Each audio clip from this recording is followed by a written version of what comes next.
Magandang araw po sa inyo, Sir Blair. Lalong-lalo na po sa mga giliw ninyong tagapakinig sa inyong YouTube channel.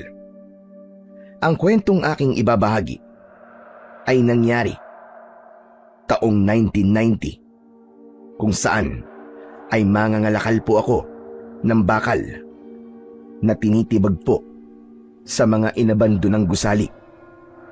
Ngunit isang araw, pinuntahan ko ang kinatatakutang mansyon at nakakuha po ko ng isang kakaibang liyabe o nakel.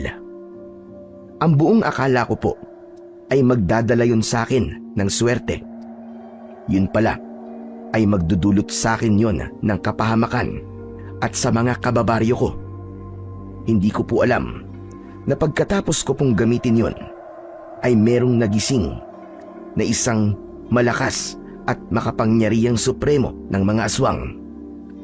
Hindi ko na lamang po babanggitin ang totoong lugar at pangalan ng mga tauhang ginamit ko sa kwentong ito dahil na rin po sa kanilang pagkakakilanlan at sa respetong ibinigay ko sa lugar na yon. Kilalanin niyo na lamang po ako sa pangalang Totoy at ito ang aking kwento. Toy, sandali, hintayin mo naman ako. Sandali lang. Bakit ba yun, Ramon? Pabihira ka. Kanina pa kitang tinatawag eh. Hindi mo naman ako pinapansin. Nagmamadali kasi ako. Nagmamadali ka dyan. Ang sabihin mo, may pinaplano ka na naman na hindi ko alam. Tama ba ako? Sus, tumigil ka nga. Dami mong alam. Bakit ka ba sunod na sunod?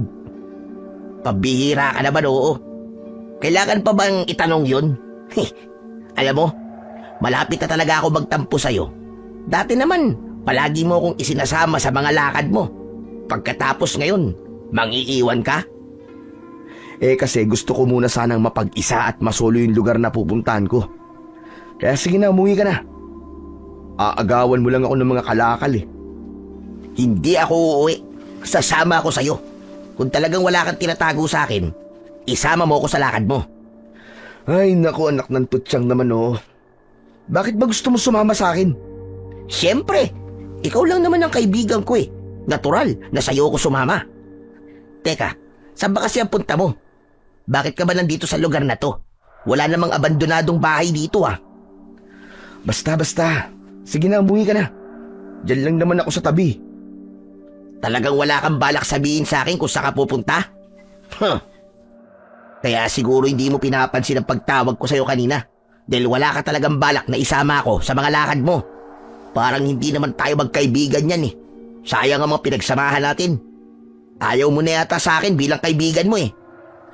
Tol, hindi naman sa ayaw kitang maging kaibigan. Gusto ko lang naman masolo ang lugar na pupuntahan ko dahil panigurado, panira ka lamang sa diskarte ko. Kagaya ng mga nakaraan na lakad natin. Kaya sige na, alis ka na. Wow! Iba rin ang atake mo, Chong. Ang sakit, ang sakit. Kaya nga umuwi ka na sa inyo kung ayaw mo masaktan. Pambihira ka naman talaga, oo. Akala ko ba sanggan dikit tayo, ha? Bakit ngayon? Hindi mo na ako isinasama sa mga lakad mo. Ang kulit. Basta tol, umuwi ka na lang. Hayaan mo na lang muna ako mag-isa. Ikaw parang alam ko na kung saan talaga ang punta mo eh. Yung mga ganyang kilos mo, mukhang may pinaplano ka ng hindi maganda eh. Isa pa, ano bang ginagawa mo rito? Nasa gilid to ng kakawyan. Malayo na to sa kalsada. Aminin mo na, magsabi ka na ng totoo. Ang kulit talaga. Oo na, sasabihin ko na. Tamang hinala mo. Doon talaga ang punta ko, sa lumang mansyon. Sumeryoso ang muka ng aking kaibigan nang mabanggit ko ang tungkol sa kinatatakutang abandonadong mansyon na matatagpuan sa gitna ng kagubatan. Ano? Totoo ba sinasabi mo, Tol?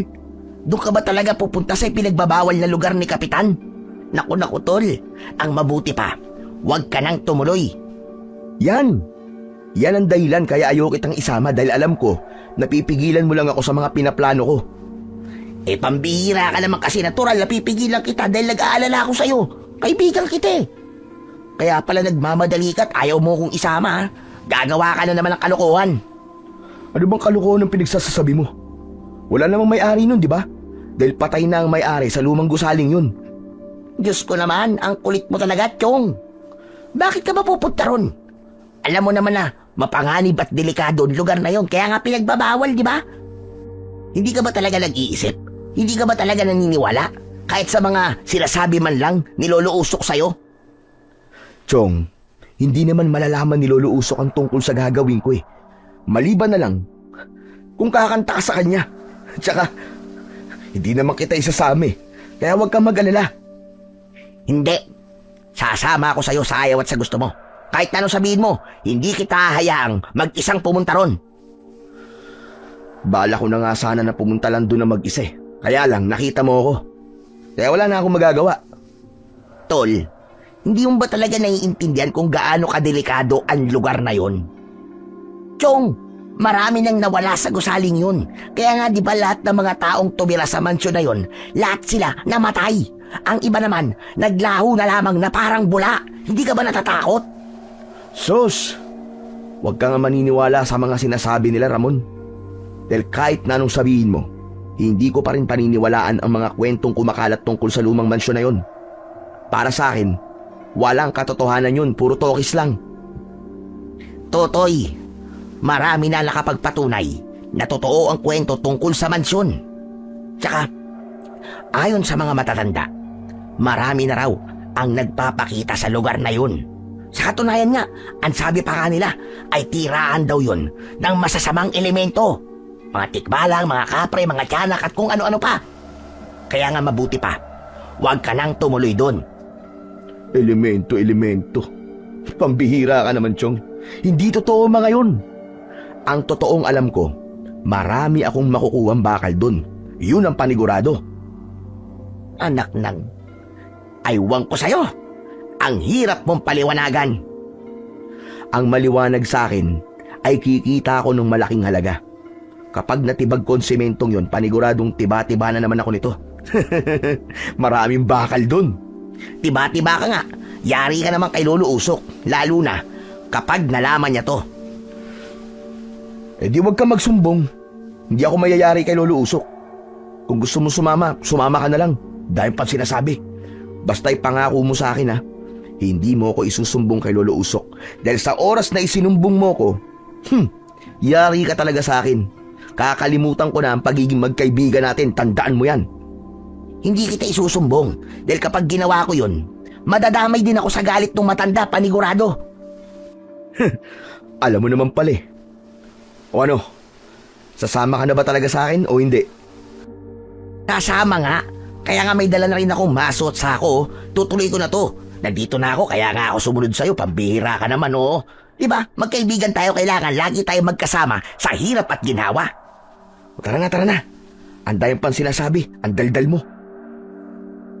Pagkatapos namin magkasundo ng kaibigan kong si Ramon, tinahak namin ang daan papunta sa lumang mansyon. Pagkalipas ng halos 1 oras na paglalakad, bumungad sa amin ang masukal at lumang mansyon. Tahimik ang paligid at napansin ko na sira rin ang bubong. Subalit may bahagi pa rin naman ng bahay ang hindi tuluyang nasira ng nagdaan na bagyo. Kapansin-pansin din ang gumagapang na mga damong ligaw sa nilulumot na pader. Tol, sigurado ka ba talaga sa gagawin mo? Sisirain mo ba talaga ang lumang gusali na yan? Chong, ano ba sa palagay mo ang gagawin natin dyan? Tititigan lang ba natin ang mansyon? Ganun ba? Pambira ka, Chong. Pera yan, pera. Hindi mo ba naiisip kung gaano karami ang bakal na makukuha natin dyan? Malaking pera ang kikitain natin dyan, panigurado. Pero ano kasi, kinakabahan ako sa gagawin natin eh. Kinakabahan ka dahil kung ano-ano ang pumapasok dyan sa kukote mo. Pwede ba? Kalimutan mo na mga tungkol sa masasamang elemento, engkanto, kung ano-ano pa mang napupulot mo dyan sa kanto. Tsaka isipin mo rin ha, mas mabuti na to kesa naman magtiis tayong maghanap ng mga gusali dyan sa tabi-tabi. na kung mamalasin pa ay tira na lamang ng mga kapwa nating magbabakal ang makukuha natin. Kung sa bagay, may punto ka sa sinabi mong yan. Talagang tama ako. Dahil ang gusaling yan, solo natin ang mga bakal na makukuha natin dyan. Kaya tara na, sumunod ka na sa akin. Napilitan naman na sumama sa akin si Ramon. Pumasok kami sa pintuan ng mansyon hanggang sa tumambad sa aming paningin ang mga gamit na sinira ng mga anay. Pumwesto ko sa tapat ng dingding na merong mga bitak. Sinimulan ko ng tibagin ang semento. Ganon din si Ramon na pumwesto naman sa kabilang gilid ng pader. Tanging ang maririnig na lamang ay ang ingay ng masong tumatama sa semento. Sa unang pagpalo ko ay lumantad sa aking paningin ang mga bakal. Umaliwalas ang aking muka dahil sa tuwa. Kaya mas binilisan ko ang pagpalo ng maso sa pader. Habang nagtitibag ako, naririnig ko naman ang pagrereklamo ng kaibigan kong si Ramon. Ay nako, anak ng tete ko. Kung alam ko lang na ganito pala katigas at semento rito, hindi na sana ako sumama. Pambihira. Nakakainis. Hoy Ramon, tigil-tigilan mo na nga kakareklamo mo. Naririnig kita. Ay nako, kahit kailan talaga panira ka talaga ng diskarte. Nakakainis talaga eh. May paltos na ang kamay ko sa kakapukpok ng semento. Hindi man lang nababawasan, hindi man lang nagkakakrak. Anak ng teteng, yung bibig mo, itigil mo muna. Alam mo, mabuting gawin mo. I-focus mo ang sarili mo sa pagpalo sa pader. Nawawala tuloy ako sa konsentrasyon dahil sa ingay mo eh. Paano di ako mag-iingay? Ang tigas talaga nitong semento napunta sa akin eh. Di maghanap ka ng iba, problema ba yun? Ang lawak nitong mansyon Kahit saan ka pumwesto, walang pipigil sa'yo. Kaya tigilan mo ng pagrereklamo mo dahil nakakairita ka na, ang ingay mo. Parang nagre-reklamo lang naman eh. Ipinagpatuloy na namin ang pagpukpok sa simento. Hindi ko na lang pinansin ang ibang mga sinabi ni Ramon. Sanay na rin naman ako sa ugali ng aking kaibigan. Pero dahil hindi pa rin siya tumitigil sa pagrereklamo at pag-iingay, nagpantig na ang tenga ko sa mga sinasabi niya. Hoy Ramon, kung magrereklamo ka lang ng magrereklamo, ang mabuti pa umuwi ka na. Iwan mo na ako dito. Kung bakit ka naman kasi sumunod-sunod pa rito Hindi naman kita pinilit na sumama sa akin, di ba? Ito naman hindi na mabiro. Nakakainis kasi ito sementong to tigas-tigas. Mukha kasing ilang taon nang inabando na. Parang 100 taon na yata ang mansyon na to. Dahil puro ang pagkakagawa ng semento. Walang halong pangungurakot. Ay nako, ang dami mong sinasabi, ang ingay-ingay mo. Pagkalipas ng 5 minuto, ay hindi na nagsalita si Ramon. Kaya ipinagpatuloy namin ang pagtitibag sa mga semento. Maya-maya pa ay naramdaman ko na parabang may tinamaan ng matigas na bagay ang aking maso. Kaya nabaling ang aking atensyon sa tinamaan ng maso. Hala, teka, ano kayang klaseng bakal to? Napasulyap ako sa gawi ni Ramon dahil nag-aalala ko na baka makita rin niya ang nakikita ko. Nang matiyak ko na abala rin siya sa pagtitibag ng pader, ipinagpatuloy ko na ang pagpukpok. Naku, kapag nagkataon tiba-tiba talaga ako nito, masosolo ko sa wakas ang bakal na to. Binilisan ko ang pagpalo sa kinaroroonan ng 2 bakal na nakita ko. Habang hindi pa nakatingin sa akin si Ramon, at sa 3 beses na pagpalo ko sa semento, lumantad sa akin paningin ang 2 klase ng bakal. Hindi lang isa, kundi 2. Kaya lang, parang kinakalawang na to Pero pwede pa rin to. May katapat na halaga pa rin to. Tuluyan ko lang nakuha ang 2 bakal. Pinagmasdan ko yon at nagulat ako na hindi isang pangkaraniwang bakal yon, kundi isang sandata na ibinabalot sa kamay, isang liabe o nakel. Pambihira! Paano nagkaroon ng liabe sa loob ng pader na to? Sino naman kaya naglagay nito dito? Nang makuha ko ang 2 liabe, mabilis ko yon isinilid sa akin sako at ipinagpatuloy ko ang pagtibag sa semento. Marami-rami rin ang nakuha kong mga bakal bago lumapit sa akin si Ramon. O ano tol, di ba tayo uwi? Marami na itong mga bakal na nakuha ko. Kaya naman pala tumigil ka na sa pagrereklamo dahil marami ka ng bakal na nakuha. Hehehe, ganun talaga. O ikaw, kumusta na ang pagtitipag mo dyan sa semento?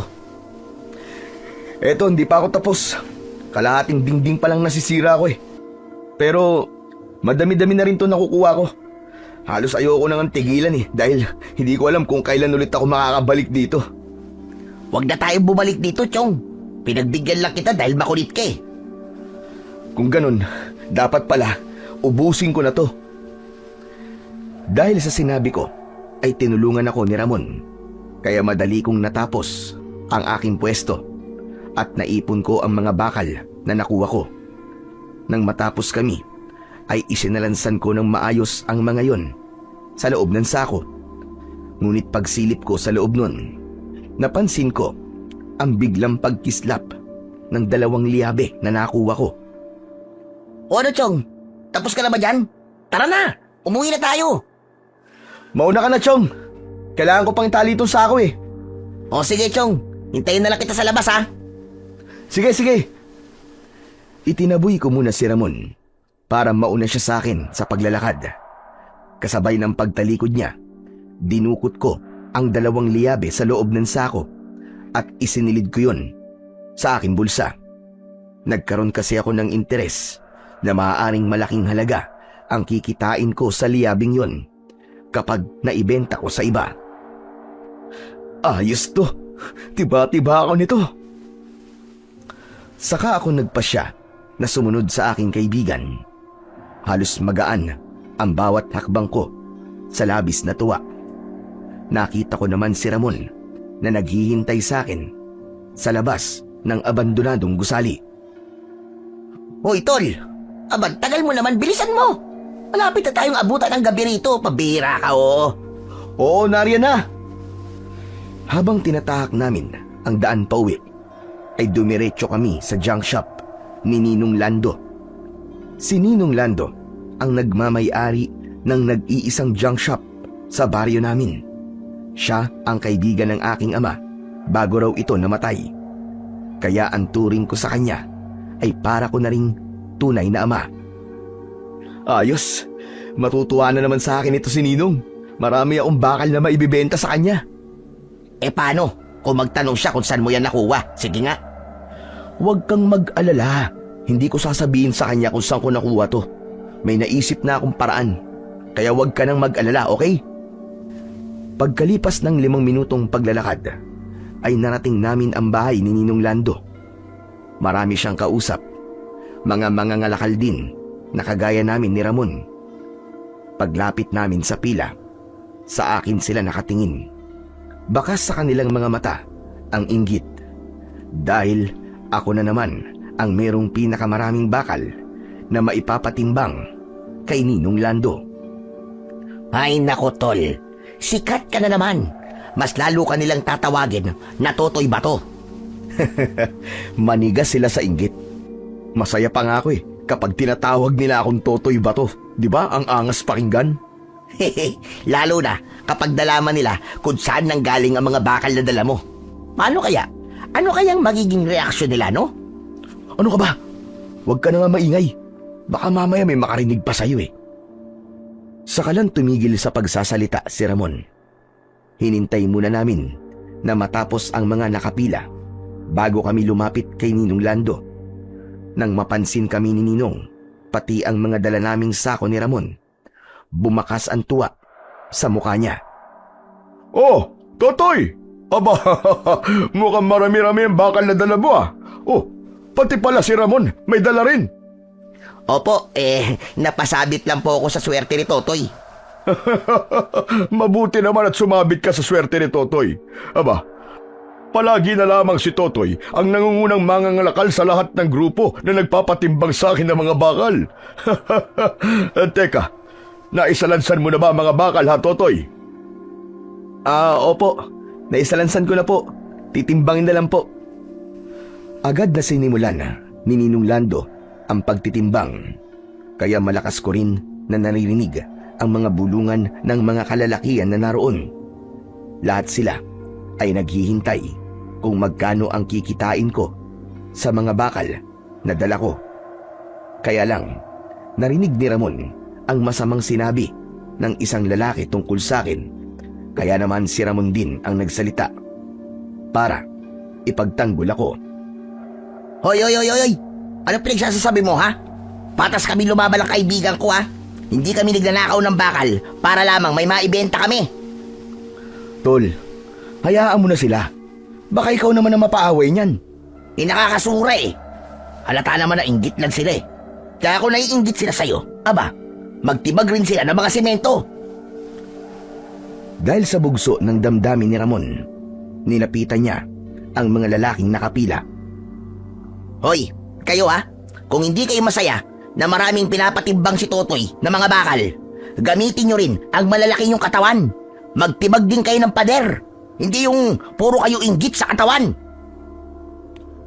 Umangal naman ang lalaking naroon.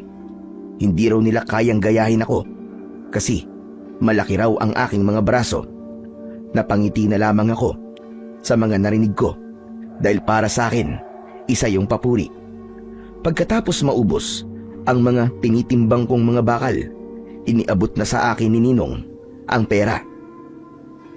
Ayos! Ang laki na naman ang kinita ko! Paldo na naman! Ipinaypay ko pa yon sa aking muka na para bang ipinagmamayabang ko yon sa mga lalaking naroroon na malaki ang kinita ko. Tumigil lamang ako nang magsalita si Ninong Lando. Totoy, ito lang ba talaga ang mga bakal na nakuha mo? Wala na bang natira dyan? Wala na po, Ninong eh. Dating gawi po. Ubus po lahat. Hindi po ako nagtitira. Mabuti naman kung ganon. Dahil sa mga narinig ni Ramon mula kay Ninong Lando, lumapit siya sa akin at bumulong. Tol, bakit kaya sa tuwing nagdadala tayo ng bakal sa ninong mo, palagi niyang itinatanong yun, ano? Palagi siyang naghahanap.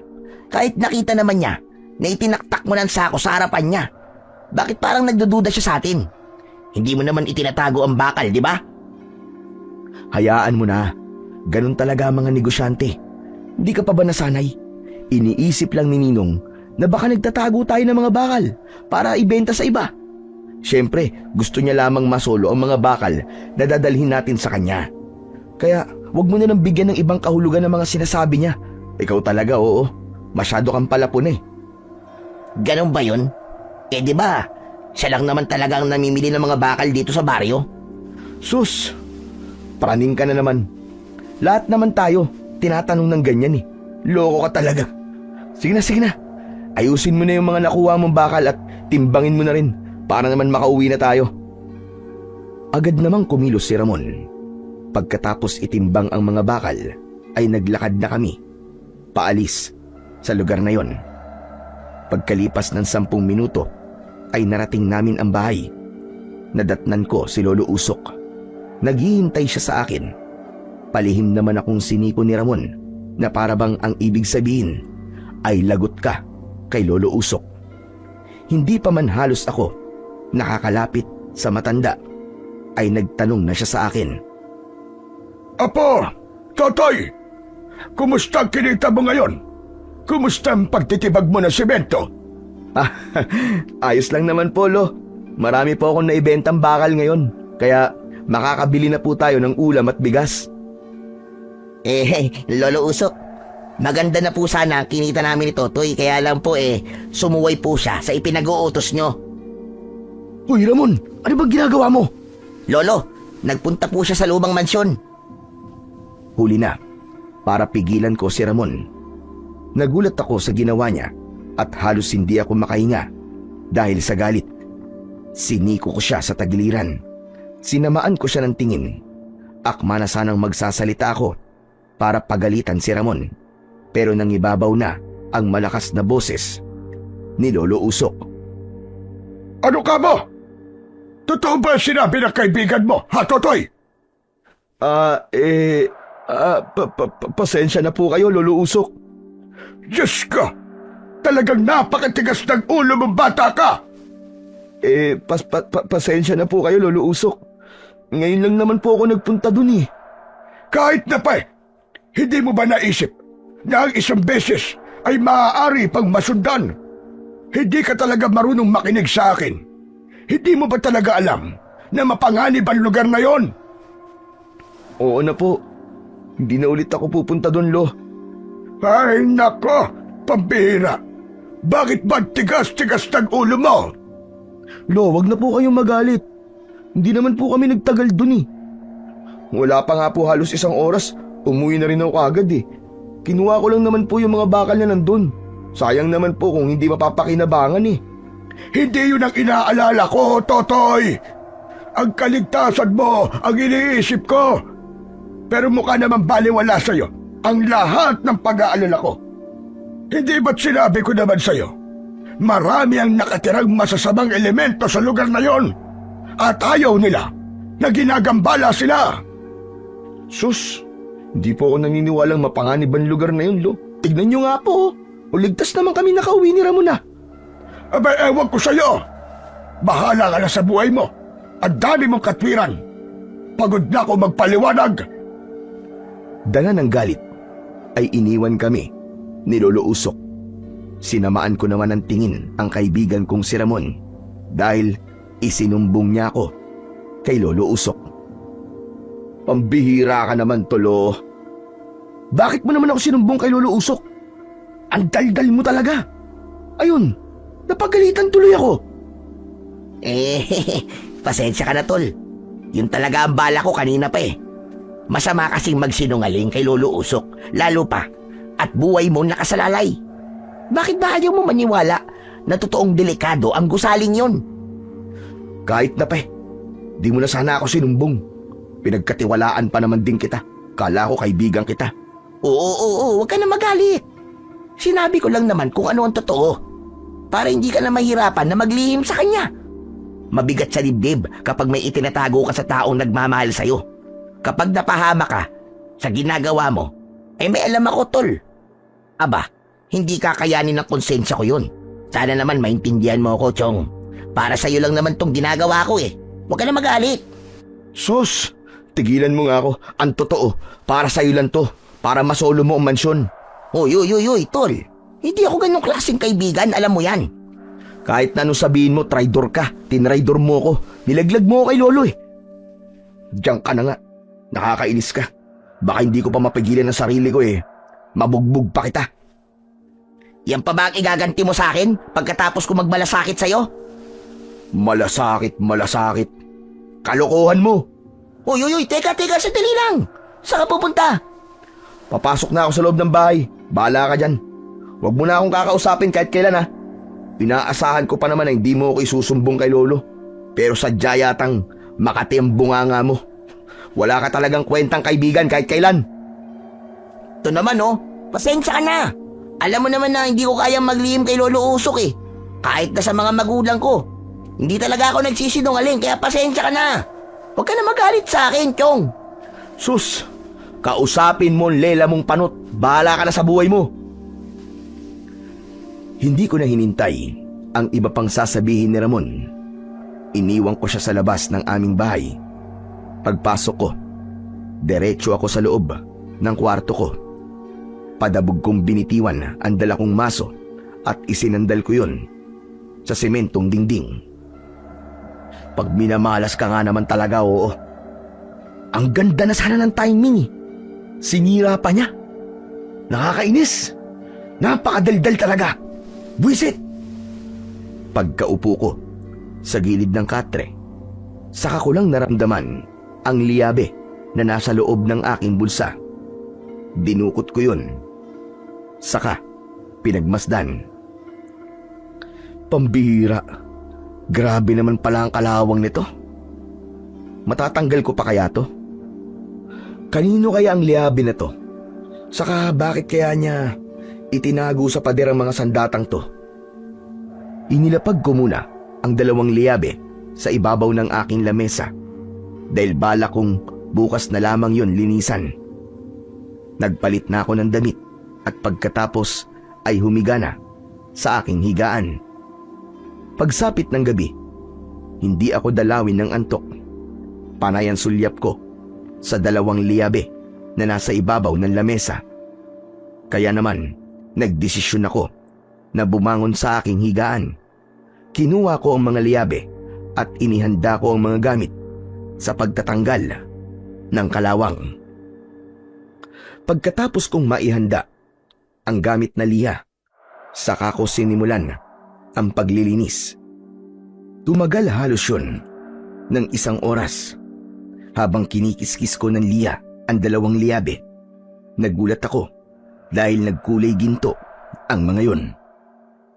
Anak ng... Teka, parang ginto to ah. Diyos ko, kapag nagkataon malaking halaga to. Kapag sineswerte ka nga naman, oo, umaapaw ang biyaya. Mabuti na lang talaga at hindi ako nakinig sa kumag na yun. Mabuti at hindi rin ako nakinig sa sinasabi ni Lolo Usok. Dahil kung nakinig ako sa kanila, wala sana to. Paldo talaga. Umabot hanggang tenga ang ngiti ko dahil sa labis na kaligayahan. Pero dahil humanga ako sa itsura ng liabe, naisip kong subukang isuot ang mga yon sa kamay ko. Halos sumakto lamang yon sa mga daliri ko. Ngunit nang tatanggalin ko na, hindi ko na matanggal ang 2 liabe sa aking kamao. Bumundo lang kaba sa aking dibdib. Anak ng teka, ayaw matanggal ah. Anong gagawin ko? Paano ko matatanggal to? Diyos ko, ayaw talaga. Hindi ko na talaga matanggal sa kamao ko.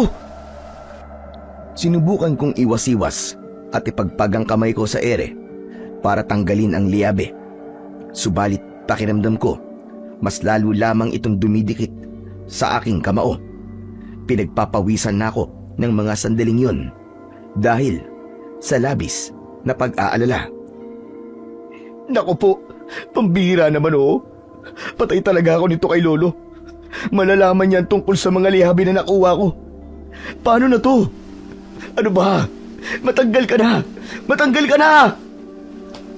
Ginamitan ko na rin ng aking 2 hita para ipitin ang liabe para matanggal.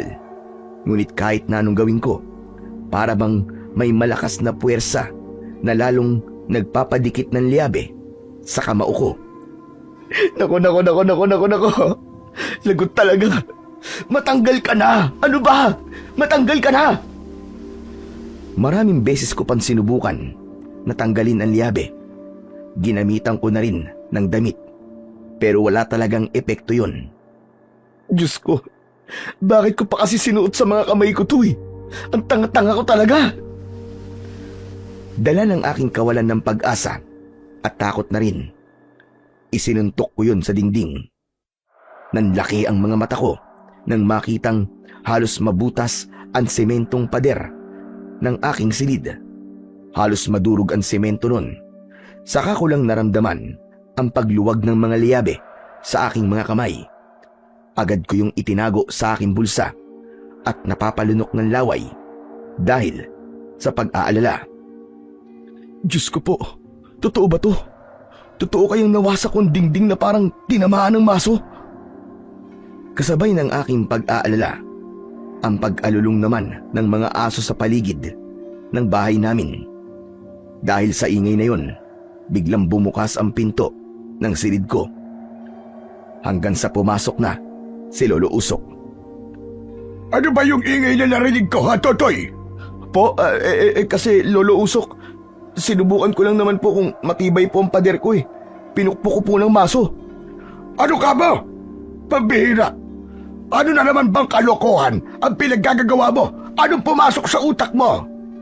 Bakit mo naman gagamitan ng maso ang dingding ng bahay natin? Nasisiraan ka na ba talaga ng ulo? Balak mo pa yatang ibenta ang mga bakal ng bahay natin ah! Anak ng tutsang, malala ka na talaga, Sotoy! Pasensya na po. Sinubukan ko lang naman po, Lo eh. Hindi ko naman po akalain na mahina pala ang pundasyon ng dingding ng silid ko eh.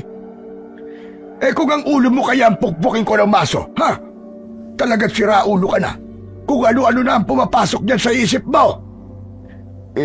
Lolo Usok, hindi ko naman po talaga sinasadya. Pasensya na po, wag na po kayo magalit. Pasensya. Wag magalit. Dapat nga hindi na kita kinakausap eh. Dahil masama pa rin ang loob ko sa ginawa mo. Tapos ito na naman, nagsisimula ka na naman. Talagang hindi ka titigil hanggat buhay ako. Pambihira kang bata ka. Lolo naman, parang ang sama-sama ko naman po. Alam ko naman po na mali po ang ginawa ko eh. Ang sinasabi ko lang naman sa'yo, baka ikamatay ko ang pag-aalala sa'yo. Ang pagiging pasaway mo. Aba, Totoy, matanda ka na, hindi ka na bata. Kailan ka ba magbabago? O teka, nasaktan ka ba? Hindi po. Nabigla lang po ako dahil, yun nga, nabiyak po yung dingding eh. Nilapitan ni Lolo Usok ang dingding at napakunot ang noo niya. Saka napatingin sa aking kamay at sa maso. Maya-maya pa ay tumango ito. Nakahinga lamang ako ng maluwag nang magpasya si Lolo Usok na lumabas na ng kwarto ko. Pero pagkalabas niya at naisarado ko na ang pinto, dinukot ko ang liyabe sa bulsa ko at pinagmasdan ko ulit. Mabilis ang kabog ng aking dibdib. Hindi ako makapaniwala na ganun kalakas ang liyabe na nakuha ko. Simula ngayon, ako na nagmamay-ari sa'yo, liyabe. Hindi na kita ibibenta.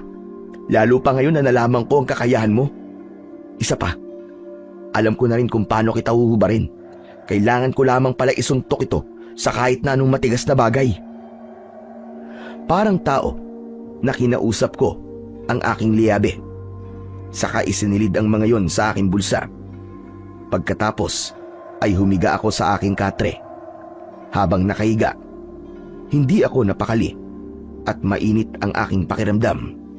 Idagdag pa ang maingay na mga alulong ng mga aso. Kinabukasan ay nagising ako sa malakas na boses ni Lolo Usok mula sa labas ng aking silid. Totoy! Totoy, bilisan mo! Bumagon ka dyan! Pinakinggan ko muna kung si Lolo Usok nga ang naririnig kong tumatawag. Totoy, ano ba? Lumabas ka na dyan! Pambihira naman, oo, natutulog pa yung tao eh. Ang ingay-ingay talaga. Bumangon ako sa higaan at nilapitan ko ang pintuan ng kwarto ko. Pagbukas ko ay bumungad si Lolo Usok na nagmamadali. Lo, ano ba yun? Bakit po ba? Halika, bilisan mo! Teka, saan po tayo pupunta, Lo? Lo! Nanginginig ang kamay ni Lolo Usok nang hawakan niya ako sa braso. Pagkatapos ay hinila niya ako para maglakad papunta sa sinasabi niyang bahay ng pamilya ng pinatay. Lo, ano po ba nangyayari sa inyo? Diyos ko po, masamang balita.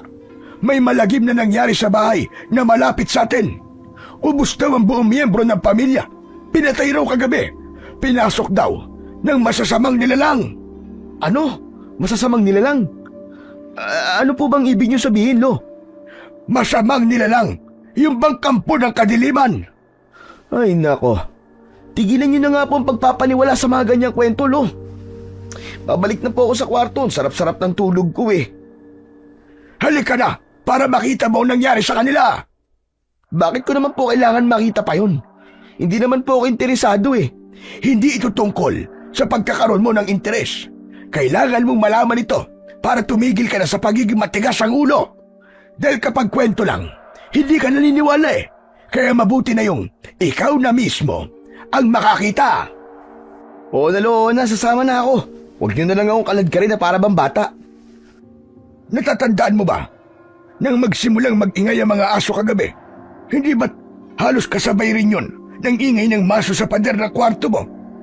Akala ko talaga ay kaya sila nag-aalulong ay dahil nagulat sila sa ingay na ginawa mo.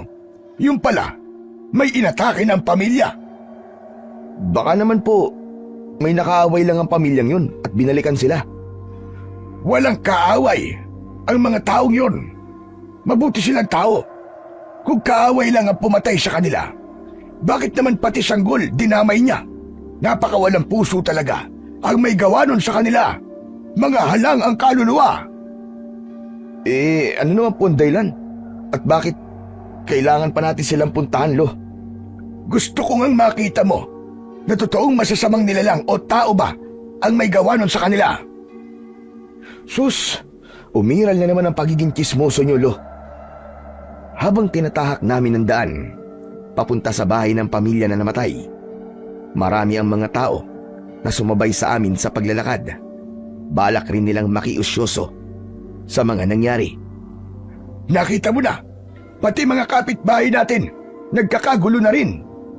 Dahil gusto rin nila na malaman kung ano ang totoong nangyari. Ay nako, ano po bang pakialam natin dun? Buhay naman po nila yun eh. Jesus Mariosip naman na batang ito, oo. Mahalaga na alam pa rin natin ang nangyayari sa paligid natin. Hala, sige na. Tama na ang karereklamo. Halika na. Bilisan mo na sa paglalakad at baka hindi pa tayo umabot. Sa kalagitnaan ng aming paglalakad, nakasalubong namin si Ninong Lando na nanggaling sa bahay na pupuntahan namin.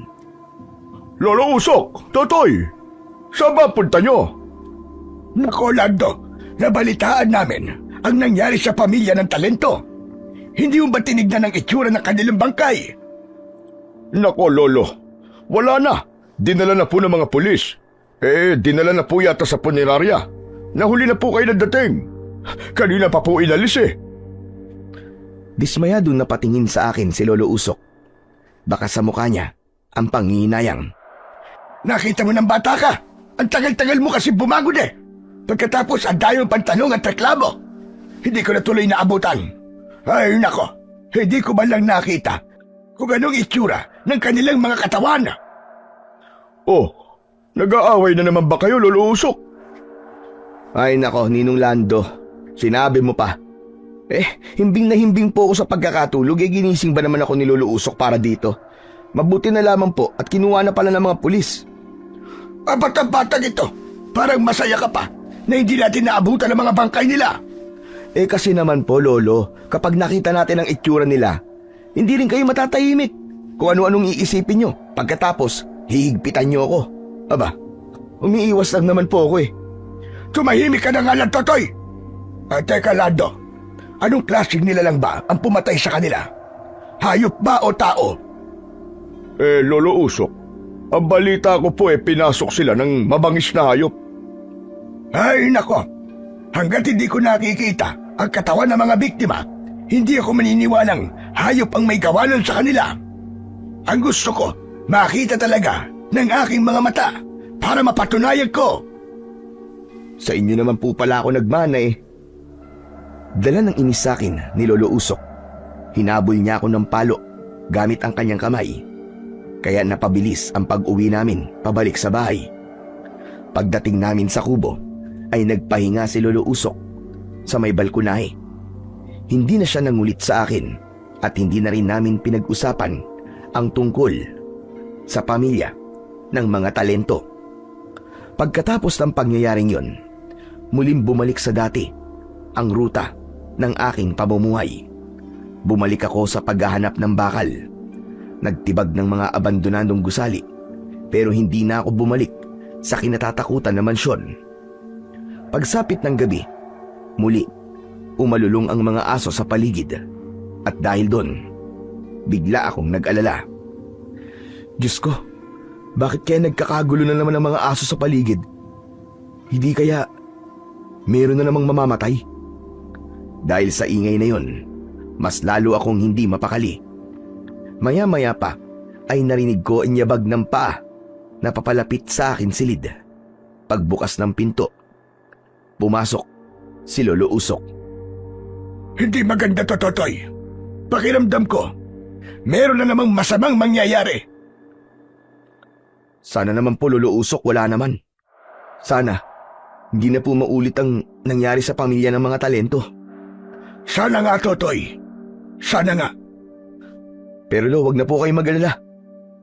Baka naman walang mangyari. Habang tumatagal, nakakakilabot na ang tunog ng alulong ng mga aso. Kaya mas lalo kaming nag-alala. Hindi ko maipaliwanag ang takot na nararamdaman ko. Maging si Lolo Usok na pabalik-balik sa paglalakad habang nag-iisip. Bakit po, Lo? Nangyari na rin ito noon, Totoy.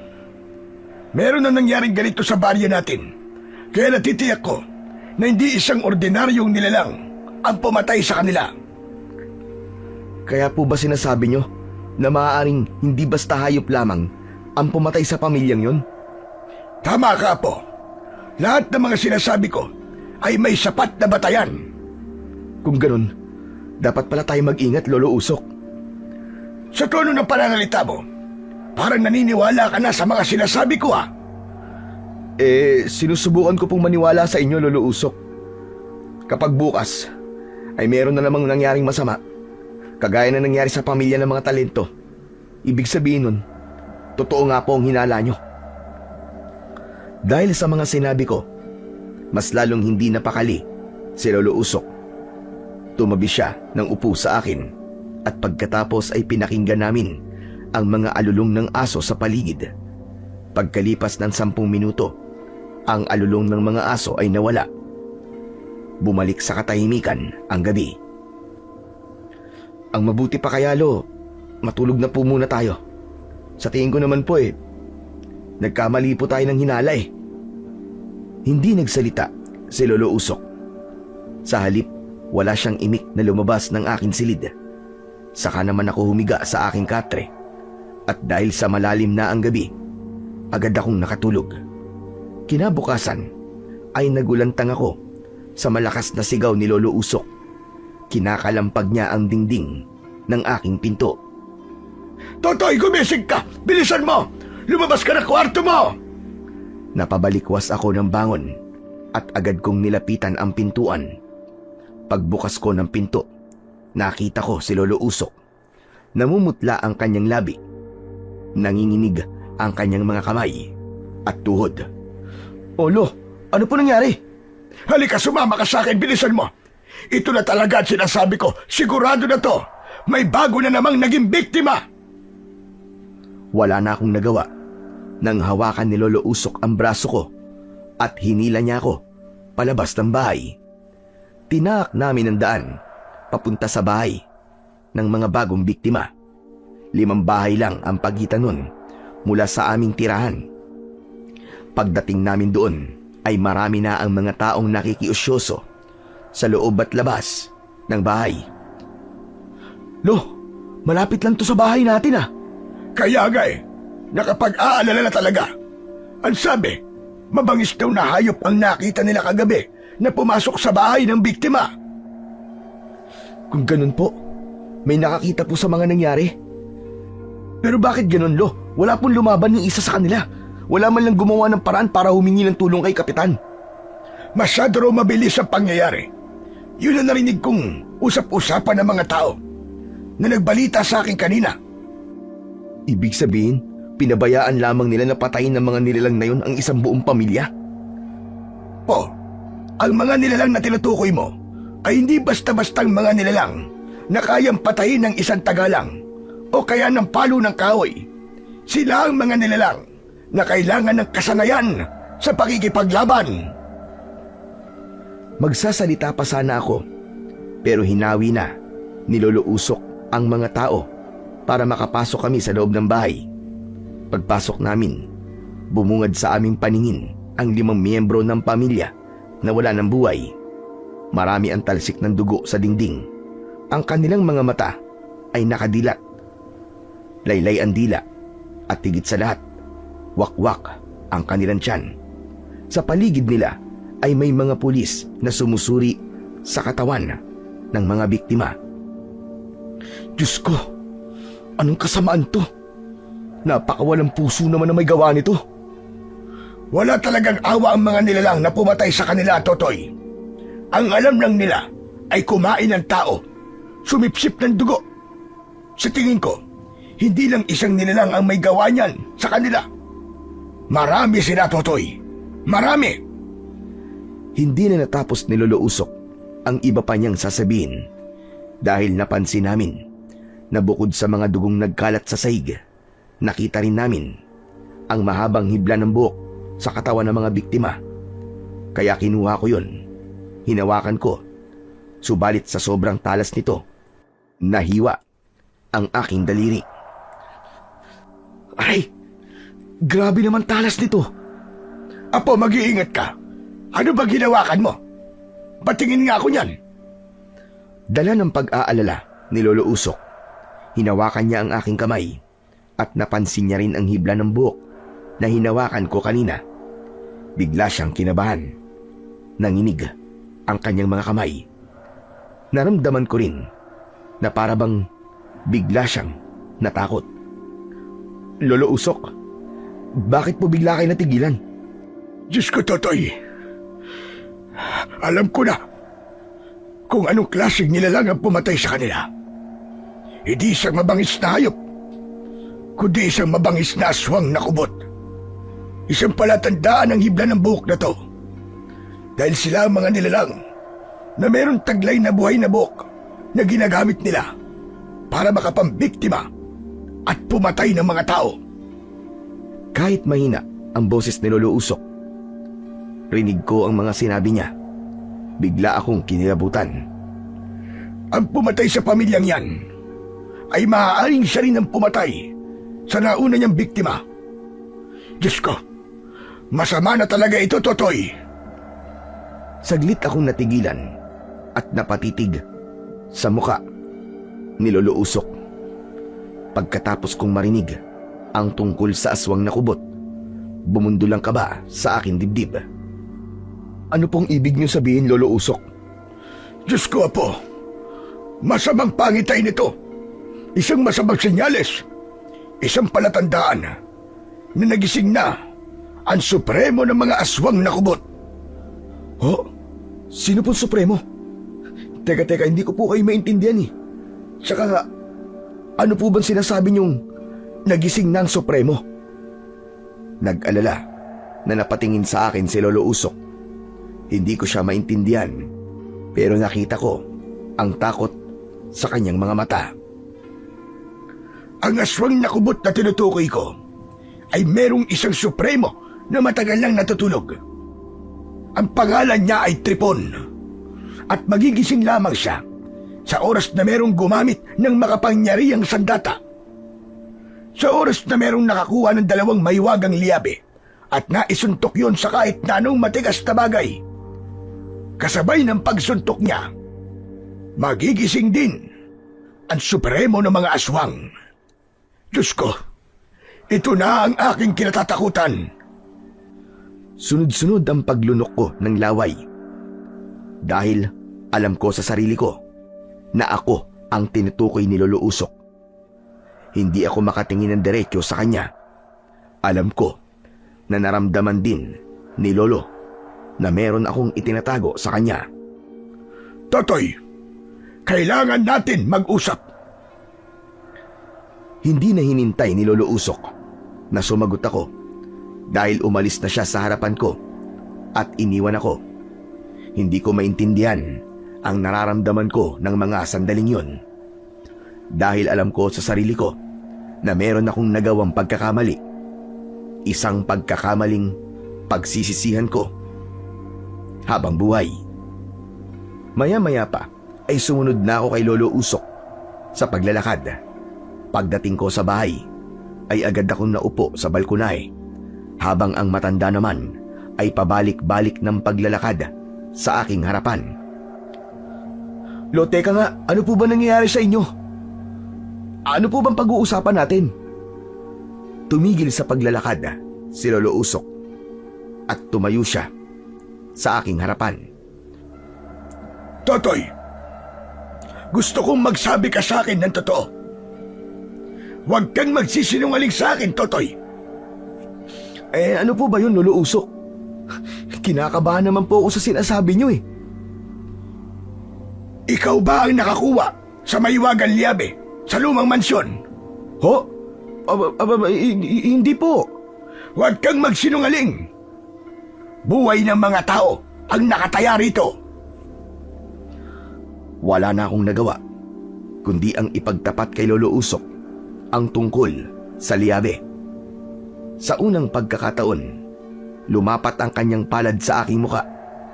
Nagulat ako, kaya nasapu ko ng palad ang aking pisngi. Balak mo pang itago sa akin ang katotohanan? Magsisinungaling ka pa! Hindi mo alam kung gaano kasama ang ginawa mo, kung anong pagkakamali ang ginawa mo! Lo, hindi ko po kayo naiintindihan eh. Tsaka bakit niyo po ako sinaktan? Tama po ba saktan niyo ako dahil lang sa pagkakamaling nagawa ko? Parang liabi lang po, nagkakaganyan na kayo. Dahil hindi basta liabe lang ang tinutukoy ko, Totoy. Ang labing nakuha mo, ang gigising sa natutulog na pinakamasamang supremo sa lahat ng mga aswang. Hindi ka nag-iisip. Matigas talaga ang ulo mo. Ang pamilyang namatay kanina, kasalanan mo ang mga nangyari sa kanila dahil ikaw ang dahilan. Dala ng aking sama ng loob ay napatayo ako at nagpaliwanag kay Lolo Usok. Kasalanan? Paano ko po naging kasalanan yun? Kinuha ko lang naman po ang liabe. Kaya nga, ang liyabing yan, ang sandatang papatay kay Tripon. Ibig sabihin, manganganib na rin ang buhay mo. Matagal nang itinago yan doon sa lumang mansyon. At dahil matigas ang ulo mo, pinakialaman mo ang hindi dapat pakialaman ng tao. Muli akong napaupo sa upuan at napatitig sa kawalan. At ang nangyari sa loob ng iyong kwarto, hindi talaga maso ang ginamit mo, kundi ang liabe, tama ba? Kasabay ng paggamit mo nun, hindi ba't merong namatay? Yun ang dahilan kung bakit galit na galit ako sa ginawa mo, Totoy. Hindi ko matanggap na nagsinungaling ka sa akin. Lo, patawarin niyo ako. Hindi ko po alam ang tungkol sa liabe at dun sa Supremo. Isang malalim na buntong hininga ang pinakawalan ni Lolo Usok bago nagpatuloy sa pagsasalita. Meron ng unang nagmay-ari sa liabe, ang iyong ama na si Diego. Siyang naglagay ng mga sandatang yun sa pader na tinibag mo. Pag-aari niyo ang mansyon. Ano po? Teka, paano pong nangyari yun? Halos hindi ako makapaniwala sa aking mga natuklasan. Gulong-gulo ang isip ko. Ngayong pinakialaman mo ang liabe, ibig sabihin yan, ikaw ang magpapatuloy sa nabigong misyon ng iyong ama. Paano nabigo po ang aking ama? Hindi niya kinaya ang lakas na kapangyarihan ni Tripon. Kaya nag-isip siya ng paraan para patulugin ang Supremo, kaysa ubusin ng aswangan lahat ng mga taong nakatira sa baryong ito. Ngunit sa kasamaang palad, ang orasyon na magpapatulog ulit kay Tripon ay kasama niyang ibinaon sa hukay. Kung ganun, wala na pong pag-asa na muli siyang makakatulog. Wala na, dahil ang tanging magagawa mo na lamang ay ang patayin siya. Sa ngayon, ayoko munang pag-usapan ng tungkol sa mga nangyayari. Gusto ko muna magpahinga. Pagkatapos ng aming pag-uusap ni Lolo Usok, ay nagkulong siya sa loob ng kanyang kwarto. Naiwan akong natitigilan at nagsisisi sa aking mga nagawang kasalanan. Pagsapit ng gabi, ay hindi na ako dinalaw ng antok at bawat pag-alulong ng mga aso sa aming paligid ay parabang pinipiga ang aking puso dahil sa labis na pag-aalala. Kinabukasan, nagulat ako sa biglang pagdating ni Ramon. Umiiyak siya, namumutla ang kanyang labi. Tol, samahan mo ako, hindi ko kaya. Hindi ko kaya makita ang pamilya ko sa ganong itsura, Tol. Ha? Bakit, Tol? Ano nangyari? Ano bang ibig mo sabihin? Tol, may pumatay sa pamilya ko. Patay na ang mga magulang at kapatid ko, Tol. Wala na sila, patay na silang lahat. Kung di ako nakatakas kagabi at hindi ako nailigtas ni Manlando, maaaring patay na rin ako kasama nila. Diyos ko, Ramon. Nakikiramay ako sa nangyari sa'yo. Ngayon, Tol, kailangan kong bumalik sa bahay. Kailangan ko ng tulong mo. Samahan mo ako, Tol, dahil pakiramdam ko, hindi ko sila kaya makita sa ganung kalagayan nila. Sige, sasamahan kita. Chong, lakasan mo ang loob mo. Tara na. Nagmamadali akong sumama kay Ramon. Ni hindi na nga ako nakapagpaalam kay Lolo Usok. Ramdam na ramdam ko ang paghihirap ng kalooban ng aking kaibigan. Naaawa ko sa kanya. Pakiramdam ko, kasalanan ko. Pagsapit namin sa bahay ni Ramon, ay hindi na nga napigilan ng aking kaibigan ang hindi mapahagulgol ng iyak. Tumambad sa aming paningin ang brutal na pagpatay sa buong pamilya ni Ramon.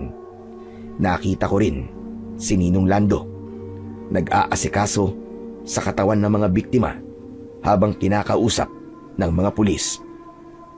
Diyos ko! Ang pamilya ko! Wala na sila! Pinatay sila lahat! Ang tangi ko nalang nagawa ng mga sandaling yon ay ang hawakan ang balikat ng aking kaibigan habang nakaluhod siya sa sahig at iniiyakan ang kanyang pamilya. Chong, lakasan mo ang loob mo. Nandito lang ako. Totoy! Wala na! Wala na ang pamilya ko! Ang mga hayop na yon! Pinatay nila ang pamilya ko! Naramdaman ko na lumapit sa akin tabi si Ninong Lando at hinawakan niya ako sa balikat. Pagtingin ko sa kanyang muka, tumango siya. Kung hindi ko naabutan si Ramon, maaaring patay na rin siya. Mabuti na lang at naitakas kong kaibigan mo. Kung ganun, nakita niyo po ang itsura ng mga aswang na kubot? Teka, paano mo nalaman ang tungkol sa aswang na kubot? Sinabi na po sa akin ni Lolo Usok. Alam ko na po ang pumatay sa bawat miyembro ng pamilya sa baryo natin ay ang mga aswang na kubot. Dahil sa mga narinig mula sa akin, napasigaw si Ramon. Panayan suntok niya sa sahig dahil sa labis na galit. Mga hayop sila! Mga hayop sila lahat! Pagbabayaran nila ang ginawa nila sa pamilya ko! Sinusumpa ko! Tol, huwag kang magpapatalo sa galit mo. Hindi! Magbabayad sila sa akin, Tol! Magbabayad sila! Huminahon ka muna, Ramon. Ang kailangan mo ngayon ay magpakatatag. Nagpatuloy sa paghahagulgol ng iyak si Ramon, habang ako naman ay hindi mapakali. Wala akong magawa para mabawasan ang sakit na nararamdaman ng kaibigan ko. Pakiramdam ko ng mga sandaling yon, ako ang pumatay sa pamilya niya. Nang tignan ko ang kamao ni Ramon para pigilan siya sa kanyang ginagawa, napansin ko ang mahabang hibla ng buhok sa sahig, pati na sa katawan ng mga biktima. Kaya napatunayan ko na aswang kubot nga ang may gawa nun sa kanila. Nakuyom ko ang aking kamao dahil sa labis na galit. Chong, uwi muna ako. May pupuntahan lang ako. Saan ka pupunta, Chong? Basta, Chong, may kailangan lang akong ayusin. Chong, lakasan mo ang loob mo.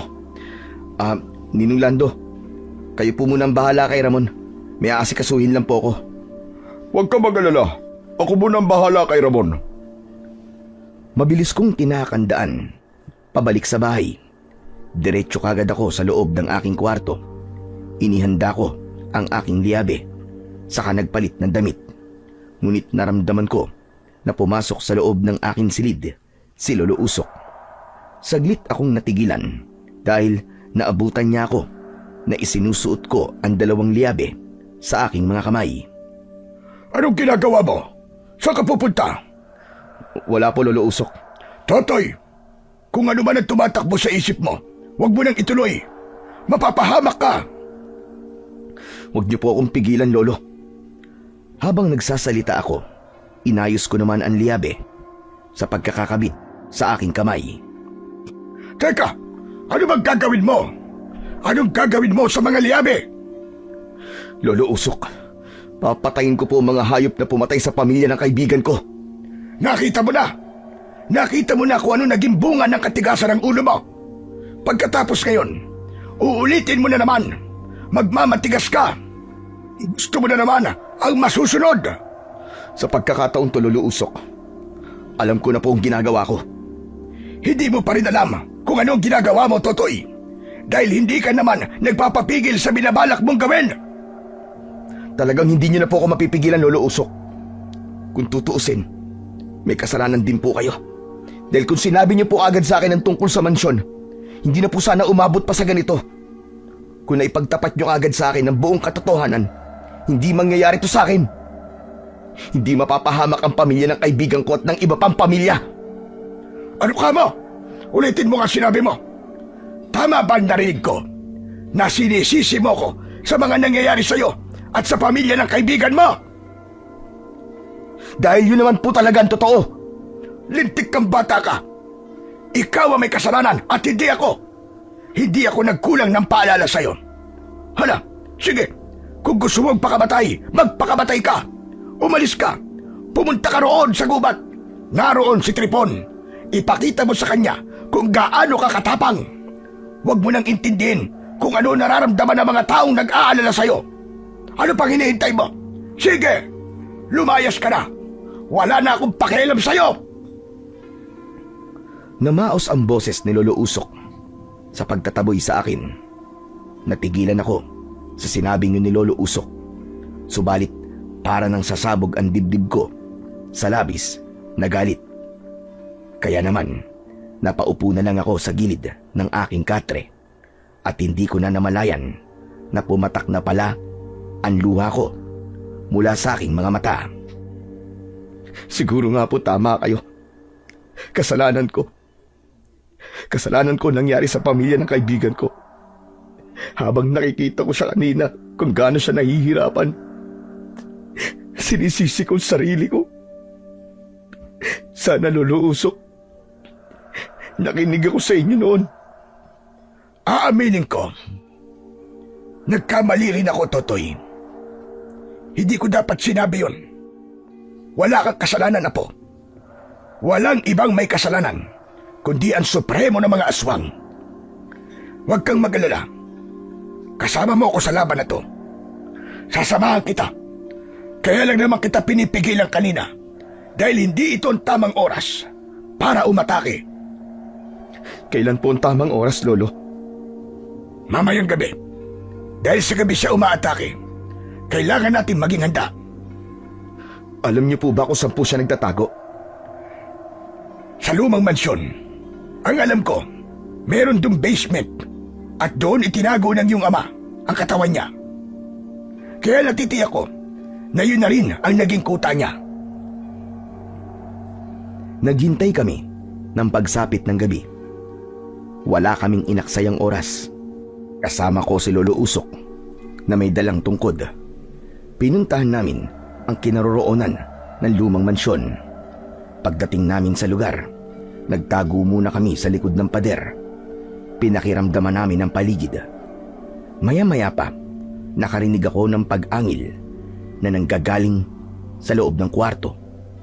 Inihanda ko ang aking kamao habang hindi inaalis ang tingin sa pintuan ng silid. Dahan-dahan na lumapit sa akin si Lolo Usok at bumulong sa hangin. Apo, mag-iingat ka. Nariyan na sila. Pinaghandaan ko ang paglabas ng mga aswang nakubot sa pintuan. Kaya gano'n na lamang ang panlalaki ng aking mga mata nang bumungad sa aking harapan ang dalawang aswang nakubot. Nakalutang ang kanilang buhay na buhok sa hangin. Hindi na sila nakaporma. Inatake ko kagad sila ng suntok sa muka. Bumalandra sila sa simentadong sahig. Nilapitan ko sila. Pagkatapos ay halinhinan ko silang sinuntok sa kanilang dibdib. Bawat tamaan ng aking liyabe ay napapaigik sila sa labis na sakit. Halos madurog ang kanilang buto sa lakas ng pagkakasuntok ko. Mga halimaw kayo! Papatayin ko kayong lahat! Dahil abala ko sa pagsuntok sa muka ng isang aswang na kubot, Hindi ko napansin na nakabangon na pala ang isa pang aswang sa likuran ko. Mabuti na lang ay maagap si Lolo Usok. Pinalo niya ng tungkod ang ulo ng aswang. Bumagsak ito sa sahig. Pagkatapos kong mapatay ang kalaban kong aswang, ang isa naman ang binalingan ko. Inasinta ko ng suntok ang kanyang muka at halos madurog ang kanyang bungo dahil sa lakas ng aking liyabe. Maya-maya pa, may isa pang aswang na bigla na namang lumitaw sa likuran ni Lolo Usok. Inatake nito ang aking lolo at tumama ang kalmot ng aswang sa likod ng matanda. Napasigaw ako dahil sa pag-aalala. Napaluhod sa sementadong sahig si Lolo Usok habang nakangwi ang kanyang muka. Lolo, lumabang kayo! Mag-iingat po kayo! Kaya lang, napuluputan na ng buhok ng kubot ang katawan ni Lolo Usok. Tinamaan siya ng suntok ng aswang. Umatake naman ako sa aswang na nanakit kay Lolo. Sinuntok ko siya sa muka. Kaya naman, nabitiwan niya si Lolo Usok at bumagsak ito ng pasadsad sa sahig. Nagkaroon ako ng pagkakataon na labanan ang aswang. Magkakasunod na malalakas na suntok ang tumama sa kanyang muka. Kumalat ang dugo mula sa nadurog niyang bungo. Lalapitan ko sana si Lolo Usok para tulungan siyang tumayo. Ngunit pinuluputan na ako ng lumulutang na buhok ng aswang. Binalot ng buhok nito ang aking kamao. Matalas yun, kaya nasugatan ako. Pero dahil biglang kumislap ang aking liyabe, napaso ito. Binawi ng aswang ang kanyang buhok. Dahil sa nangyari sa akin, si Lolo Usok naman ang sumugod sa aswang. Ayop ka! Diablong buwag ka! Papatayin kita! Umatake si Lolo Usok gamit ang kanyang tungkod. Tinamaan ng kahoy ang mukha ng aswang, ngunit hindi ito natinag. Sa halip, ngumisi pa ito ng nakakakilabot. Pinilit kong bumangon para tulungan si Lolo Usok, pero sinakal na siya ng aswang at inihagis palabas ng mansyon. Lolo! Dala ng takot at pag-aalala ko nang makita kong bumagsak sa lupa si Lolo Usok at hindi na gumagalaw. Inatake ko ang aswang. Sinuntok ko siya, ngunit nasalo niya ang aking kamao. Gumanti siya sa akin ng 2 suntok na tumama sa aking dibdib. Pasadsad akong bumagsak sa lupa sa tabi mismo ni Lolo Usok. Kaya naman nakahinga ko ng maluwag nang makitang nawalan lang ng malay si Lolo. Hindi ko inaasahan na malakas pala ang aking kalaban. Kaya nang hindi na ako nakalaban at nanghihina ang aking katawan, umatake ang aswang. Naramdaman ko ang pagkalmot niya sa aking dibdib.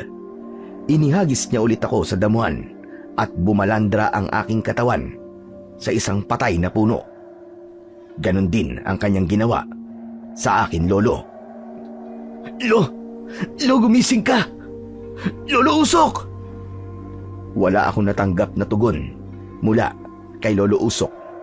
Saka ko lang naisip na kaya siguro pinipigilan ako ni Lolo Usok na sumugod sa mga aswang ay dahil sa alam niya na malakas talaga ang mga ito.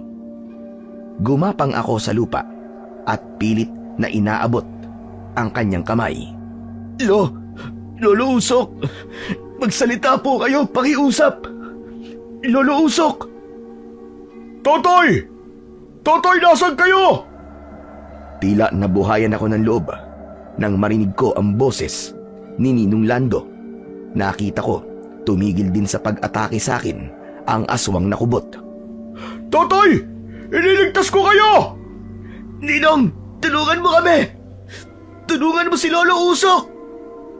Hindi na nag-aksaya ng oras si Ninong Lando.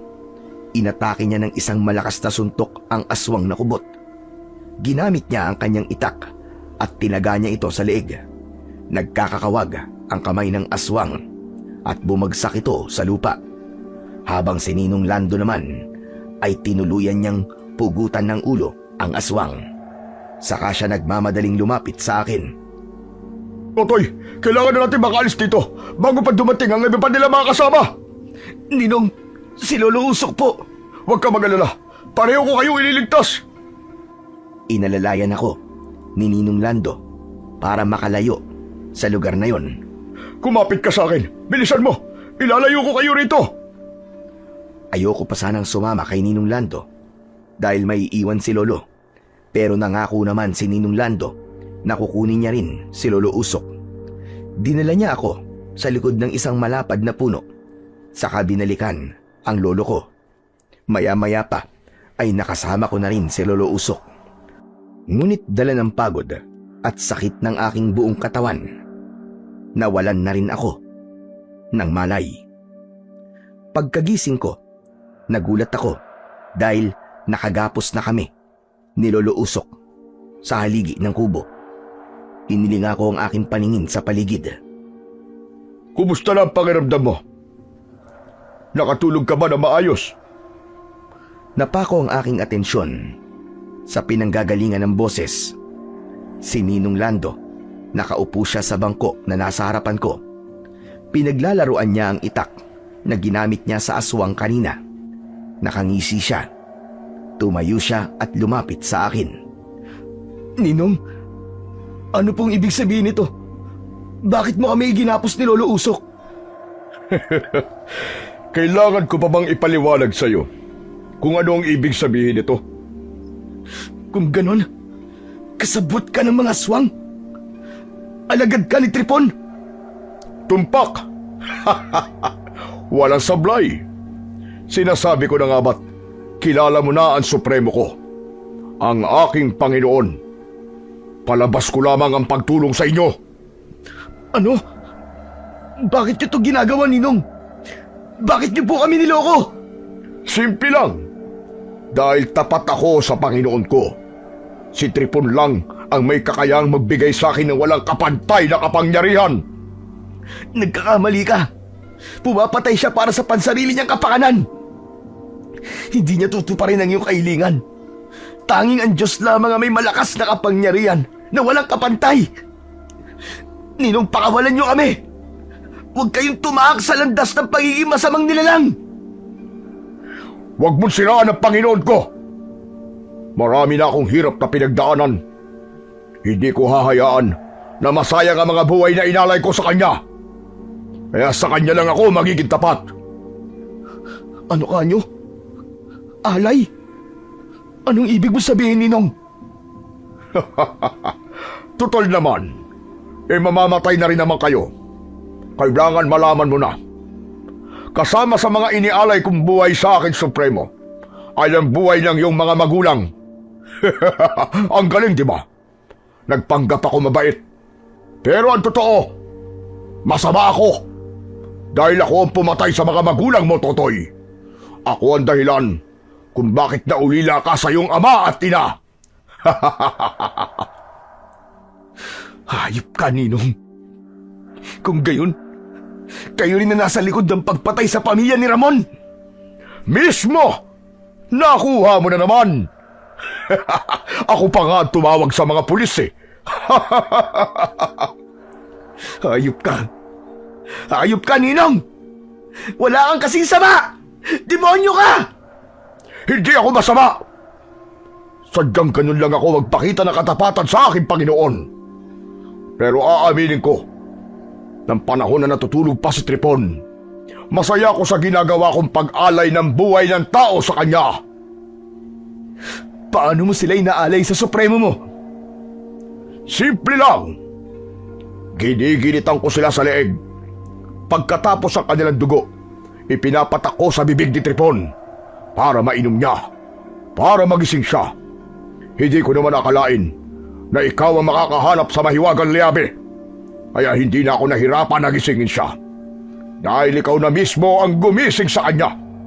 At ngayong gising na siya, pinakain ko siya ng tao. Pakawalan mo ako rito! Pakawalan mo ako rito, halimaw ka! Papatayin kita! Oops! Huwag ka naman masyadong atat na patayin ako. Dahil ikaw ang mauunang mamatay sa ating dalawa. Hindi naman ako masamang tao. Naging mabuti rin naman ako sa kaibigan mo. Sa katunayan nga, iniligtas ko siya, di ba? Pati kayo ni Lolo Usok, iniligtas ko rin. Kaya bakit ka nagagalit sa akin? Pakawalan mo kami! Pakawalan mo kami! Sinungaling ka! Demonyo ka! Hindi pwede! May plano ko sa inyo. Sayang naman ang mga isinakripisyo kong buhay ng mga kasama ko para lamang mapaniwala kayo sa pagkukunwari ko. Tsaka, ganti ko na rin ito sa tatay mo dahil sinubukan niyang patayin ang supremo ko. Kaya humanda ka, Totoy. Dahil kayo naman dalawa ng lolo mo ang iaalay ko kay Panginoong Tripon. Umalingaw-ngaw ang nakakakilabot na tawa ni Ninong Lando saka lumapit sa akin. Pero bago ko kayo ibigay sa aking Panginoon, hubarin mo muna ang mahiwagang liabe na yan para naman magkaroon ako ng karagdagang kapangyarihan. At kapag nangyari yun, ako na mismo ang magiging supremo. Matagal ko nang hinahanap yan. Kaya nga namimili ako ng mga bakal dahil umaasa akong may makakakita niyan eh. Hindi kasi naging malinaw ang sinabi sa akin ng iyong ama kung saan niya ibinaon ang liabe na yan. Wala akong kaalam-alam na ikaw pala ang nakakuha niyan. Hayop ka! Hindi mo makukuha ang liabe na to sa akin! Dahil kay tatay to! Wala kang karapatang gumamit ito! Dahil kampun ka ng kadiliman! Demonyo ka! Pues, kasama mo na yan na ibabaon ko sa hukay. Para sa kaalaman mo, bilang na ang mga oras nyo. Wala akong pakialam at hindi ako natatakot. Tao ka lang din at iisa lang din ang buhay mo. Nang mga sandaling yon, kahit nararamdaman ko ang takot, hindi ako nagpahalata dahil gusto kong masira ang kanyang diskarte. Maya-maya pa ay tumayo si Ninong Lando. Sinuntok niya ako ng malakas sa muka kaya nabaling ang aking paningin sa dingding. Nagkasalubungan kami ng tingin ni Ramon na ng mga sandaling yon ay nakikinig na pala sa aming mga pinag-uusapan ni Ninong Lando. Hindi ako nagpahalata para hindi mapahamak ang kaibigan ko. Tinignan ko si Ninong Lando ng masama. Hanggang suntok lang ba ang kaya mo? Kapag nakawala ako dito, dila mo lang ang walang latay, tandaan mo yan. Ako mismo ang dudurog sa mukha mo at sa buto mo. Kasama ka mamamatay ng minamahal mong supremo, tandaan mo yan! Dala ng labis na galit ni Ninong Lando sa sinabi ko. Sunod-sunod ang tumamang suntok sa akin tagiliran at muka. Namilipit ako sa labis na sakit hanggang sa nagpanggap na rin ako na walang malay. Mahina ka naman palang nilalang. Sinubukan ni Ninong Lando na tanggalin ang suot kong liabe. Subalit napaso siya at napaatras. Dala ng kanyang pagkadismaya, lumabas siya ng kubo. Pagkalipas ng 5 minuto, pumasok naman si Ramon. Baka sa mukha niya ang pag-aalala. Tol! Tol, ayos ka lang ba? Tol, anong ginagawa mo rito? Hindi ka na dapat sumunod dito. Mapapahamak ka. Hindi, Tol. Hindi kita iiwan. Lalo pa ngayon na alam ko na ang buong katotohanan. Alam kong masama si Mang Lando. Siya ang nagbigay ng alay sa kanyang supremo para patayin ang pamilya ko. Teka, paano mong nalaman na siya ang nagbigay ng alay sa supremo?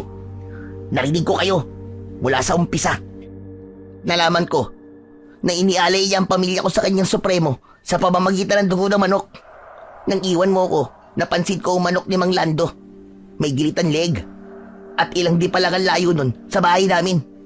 Nang tinanong ko siya, sinabi niya sa akin na ninakaw raw yun, kaya nawala. Pero hindi ako naniwala dahil ang dugo ng manok ay dumikit pa sa kanyang daliri. At yun ang nakita kong dugo sa katawan ng pamilya ko. Teka. Anong kaugnayan ng dugo ng manok sa alay? Kapag binuhusan ng dugo ng manok ang katawan ng alay, matatakam ang mga aswang sa katawan ng tao. Hindi niya mapipigilan ang kanyang sarili na hindi lapain ng alay. Si Mang Lando ang nag-aalaga sa mga aswang na kubot. Kaya lintik lang talaga ang walang ganti. May dala rin akong dugo ng manok na gagamitin ko para ako naman ang magbibigay ng alay sa halimaw na yon. Anong ibig mo sabihin, Ramon? Pinag-aralan ko ng lahat. Kapag naibuhos ko ang dugo ng manok sa katawan ni Mang Lando, kahit tapat siyang alipin, magagawa pa rin siyang lapain ng kanyang supremo. Sa makatuwid, si Tripon ang papatay sa kanya ang mismong Panginoon niya. Kaya ipaubaya mo sa akin ang pagpatay sa hayop na Manglando na yon. Nang maramdaman niya ang sakit na naranasan ng aking pamilya. Pagkasabi ni Ramon ay nakita ko sa kanyang mga mata ang galit. Kinalagan ako ng gapos ni Ramon at dinala namin si Lolo Usok papunta sa Kakauyan. Pansamantala kaming nagtago roon.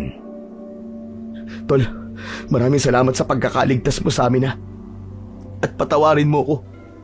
Kundi dahil sa akin, hindi sana napahamak ang pamilya mo. Totoy, huwag mo sabihin yan. Pareho lamang tayo naging biktima. Ang kailangan natin ngayon, magtulungan laban sa mga aswang. Patayin ang Supremo na siyang naging punot dulo ng paghihirap natin. Maya-maya pa ay nagising na rin si Lolo Usok. Napabalikwa siya ng tayo nang makitang nasa ibang lugar kami. Lolo, magtago lamang kayo. Teka, ano ba nangyari? Bakit tayo nandito? Tsaka Ramon, bakit ka nandito? Anong ginagawa mo rito? Ikinuwento ni Ramon ang kanyang mga natuklasan, pati na rin ang tungkol sa dugo ng manok. Kung ganon, natuklasan mo ang kahinaan ng Supremo. May magagamit na tayo laban sa kanya. Walang hiya siya. Siya pala ang pumatay sa anak ko. Lahat po ng mga namatay, si Ninong Lando po may kagagawan. Siya po nagbigay ng alay kay Tripon. Hayop sa demonyo siya. Gawin niyo ang lahat para magtagumpay kayo sa plano niyo. Manalig kayo sa ating Panginoon. Tama po kayo. At ang kailangan po natin ay tamang pagpaplano kung paano natin maiisa ng mga kalaban. Kailangan muna natin na umalis dito. Halina po. Sumama na po muna kayo sa akin. Teka, saan ba tayo pupunta? Pupunta po tayo sa gitna ng kagubatan. Meron po akong kubo ron na tanging ako lang po ang nakakaalam. Kaya ligtas po tayo ron, huwag po kayo mag-alala. Kailangan natin ng panahon para magamot po ang mga sugat ninyo. Agad kaming umalis sa lugar na yon at tinahak ang daan papunta sa kubong tinutukoy ni Ramon. Pagkalipas ng halos kalahating oras na paglalakad, sa wakas ay narating namin ang sinasabi ni Ramon na maliit niyang kubo. Agad kaming pumasok sa loob. Ginamot ni Ramon ang mga sugat namin. Lolo, Tol, magpahinga na muna kayo rito hanggang kinabukasan. Kailangan yung makabawi ng lakas eh. Lolo Usok, huwag na po kayong sumama sa amin ni Totoy, ha. Humingi na lang po kayo ng tulong kay Kapitan. Tama po si Ramon, Lolo Usok, para hindi po kayo mapahamak. Sige, pero mag-iingat kayo mga apo. Totoy, sa ngayon, pwede mo na muna sigurong hubarin ang liyabe mo. Saka ko lang naalala na hindi ko pa nahuhubad ang liyabe sa mga kamay ko. Isinuntok ko muna yon sa lupa bago ko nahubad ang liyabe. Isinilid ko yon sa aking bulsa. Saka namin ipinagpatuloy ang pagpaplano ng mga dapat naming gawin para puksain ng mga aswang, pati ang Supremo nila. Sa gabi tayo aatake, Totoy. Ako ang bahala kay Manglando at ikaw naman ang humarap sa Supremo nilang si Tripon. Maraming alagad si Tripon. Paano niyo sila haharapin? Meron po akong itak. Ibinabad ko po yun sa katas ng bawang. Tumayo si Ramon at kinuha niya ang isang haba ng bawang kasama ng itak, kaya naisip ko rin na lagyan din ng katas ng bawang ang aking liyabe. Tinulungan din kami ni Lolo Usok sa pagdikdik ng bawang. Ngayong nakahanda ng ating mga sandata, maghihintay na lamang tayo ng tamang oras para sugurin sila at patayin. Sa oras na nakarating sa kanilang Supremo ang pagtakas natin, pagagalitan siya at yun ang kukunin natin pagkakataon para umatake. Pagsapit ng itinakdang oras, hating gabi, lumusob kaming dalawa ni Ramon. Dala niya ang itak at isang baso na may laman ng dugo ng manok. Mula sa likod ng puno na aming kinatatayuan, matyaga kaming naghintay. Hindi nagtagal, nakita namin ang pinuno ng mga kubot na si Tripon at si Ninong Lando. Si Ramon naman, baka sa anyo niya ang pagtitimpi ng labis na galit at puot. Tama lang ang oras ng pagsugod natin, Ramon. Mukhang pinagagalitan siya ni Tripon. Tama ka. Habang nakaluhod si Ninong Lando sa harapan ng supremo ng mga kubot, kitang-kita ko ang nakakakilabot na itsura ni Supremong Tripon. Payat ang kanyang katawan, mapulang-mapula ang mga mata, at agaw pansin ang nakalutang niyang buhok na parabang may sariling buhay. Ganon din ang buhok ng marami niyang alagad, parabang isinasayaw ito ng hangin. Bakit mo hinayaan na matakasan ka ng mga bihag mo? Hinayaan kitang patayin ang mga alagad ko para sa sinasabi mong sakripisyo mo, para sa pagkukunwari mo. Pero anong ginawa mo? Pumalpak ka! Patawarin niyo po ako, Panginoon ko. Inutil ka! Nakita mo na pala sa anak ni Diego ang mahiwagang liabe. Hindi mo pa kinuha. Isa kang kahihiyan sa lahat ng mga tauhan ko. Mahal na Panginoon, patawarin niyo po ako. Hindi ko po akalain na merong tutulong sa kanila. Hindi ko naman po sinasadya. Patawarin niyo po ako. Tumahimik ka! Maraming namamatay sa maling akala. Dahil sa kapabayaan mo na yan, malalaman ng mga tao na gising na ako. Wala kang kwenta. Ang dapat sa'yo ay pinaparusahan. Teka lang ho, Panginoon Tripon. Bigyan niyo pa po ako ng isang pagkakataon. Maawa na po kayo, mahal na Panginoon. Habang abala ang mga ito sa pag-uusap, sumenyas naman ako sa kaibigan kong si Ramon. Sige na, Chong, gawin mo na. Ito na tamang oras, bilisan mo. Walang imik na tumakbo ang kaibigan kong si Ramon papunta sa kinaroroonan ng mga ito. Paglapit ng aking kaibigan sa nakaluhod na si Ninong Lando, binuhusan niya agad ng dugo si Ninong. Pagkatapos, nilaslas ni Ramon ang leeg nito. Dahil sa bilis ng pangyayari, hindi nakagalaw si Tripon. Pinanood nito kung paanong bumagsak sa lupa si Ninong Lando habang nagkikikisay ang katawan nito. Ramon! Bilisan mo! Mabilis na tumakbo papalapit sa akin si Ramon at nagtago ulit kami sa likod ng puno. Mula sa aming pinagtataguan, dinig namin ang pagwawala ng aswang. Mga inutil! Hanapin sila! Nasisilip namin na parabang nilalabanan ni Tripon ang kanyang sarili na hindi kagatin si Ninong Lando. Pero dahil iba ang puwersa ng dugo sa pang-amoy ng aswang, hindi na niya napigilan ang kanyang sarili. Sinakmal niya na ito sa leeg. Nilantakan niya si Ninong Lando. Hinugot nito ang laman loob ng kanyang alipin. Dinig na dinig namin sa aming pwesto ang malakas na daing ni Ninong Lando dahil sa labis na sakit. Yan, ganyan nga. Yapain mo siya nang maranasan niya ang sakit na ginawa niya sa pamilya ko. Hayop yan! Mas ikinubli pa namin ang aming katawan sa likod ng puno dahil nakita namin ang mga alagad ni Tripon. Hinanap nila kami. Kasunod ng malakas na pagsigaw ng supremo ng mga aswang. Mga tampalasan kayo! Magbabayad kayong lahat! Papatayin ko kayo! Wala akong ititirang buhay sa inyo! Habang sumisigaw, hindi naman niya kayang labanan ang tawag ng gutom. Ganon din ang kanyang mga alagad. Kaliwat kanan ang kanilang dampot sa nakalatag na katawan ni Ninong Lando. Hindi naman napigilan ni Ramon ang kanyang pag-iyak. Hayop ka! Sa wakas, nabigyan ko na ng hustisya nangyari sa pamilya ko. Kulang pa yan sa lahat ng buhay na kinuha ni Maglando. Tol, hindi pa tapos ang laban. Humanda ka na. Ito pa lang ang simula. Isinuot ko sa aking kamao ang dalawang liyabe.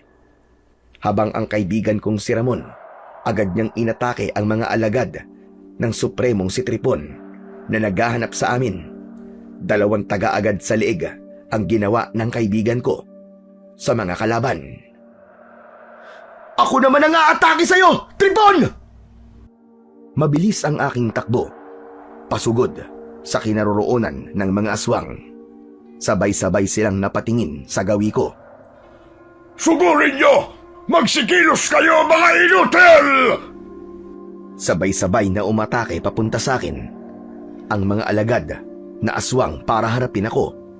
3 kubot kagad ang umatake sa akin gamit ang kanilang buhay na buhok.